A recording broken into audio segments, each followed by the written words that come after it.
Let's get to our call of the day. Shares of Ulta Beauty plunging after its earnings miss. The cosmetics retailer also slashing its outlook for the fiscal year. The disappointing report resulted in a number of sell-side downgrades so far. Joe, you had been in this stock. You sold? Yes, I did. And if I sound morose, I am morose. Now, let's not say I sold it. That's not the story. The story is that I woke up to a stock that was down 28% this morning. Now, I understand if you're Warren Buffett. By the way, happy birthday to Warren. Yeah. I think he's 88 today. Congratulations on that. I understand if you're Warren Buffett, you say to yourself, I'm long a stock, 28% higher than where it is this morning. I believe in the business. Great. Let me just buy more.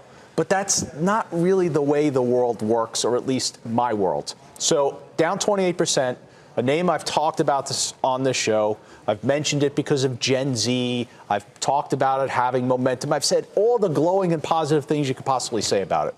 You begin to read all of the details of the earnings. You begin to look at analyst notes. You know what I did? I stopped reading them because it doesn't matter. You're in a stock that's down 28%, okay? So you get out of the stock. That's the right thing to do. For all those that are not in the stock, me selling it here, if you think that's the bottom, congratulations. Go ahead and buy it. I still think it's a quality company. I still think over the long term it's going to be good, but none of that stuff matters when you're in a stock that's down 28%. There must be instances, though, where you are in a stock, it goes down by a lot. It is a quality company. It has a good management team, and you think, you know what, this is something that they can fix. Is it that these are broader trends that seem to be out of the control of Ulta? Because what they said was color cosmetics, it's a move towards skincare and things like that, away from these sort of fashion trends.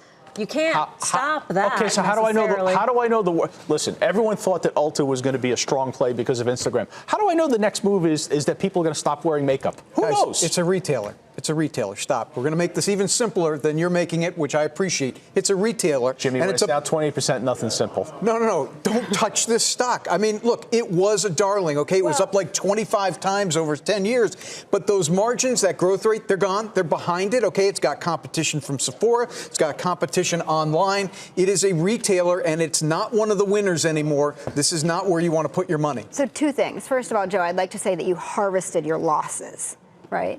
No. Doesn't that sound good? No? I think it sounds good. No, we're not going out to dinner this weekend. Okay. But you're offsetting all your gains, so you don't need to pay taxes. Got it. So good.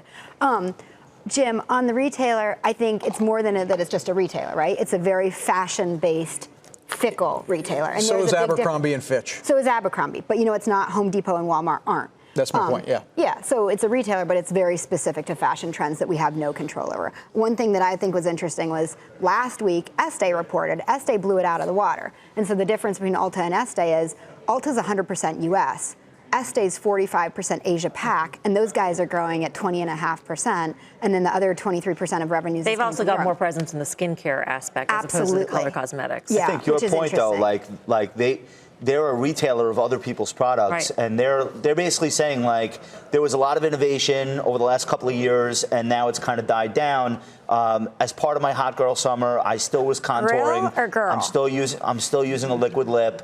I'm playing along, but they're saying there's been a deceleration, and actually sales have now gone negative, which is worse than a deceleration. Yeah. I don't know where the bottom is. I'm just looking technically. Stock double bottomed at 191, 193. So if you are long and you're like, when does this torture end?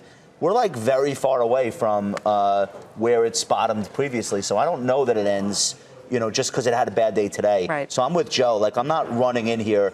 By the way, still trading 18, 19 times earnings. It's not like, oh, what a bargain. It's still more expensive than the S&P, with sales actually declining.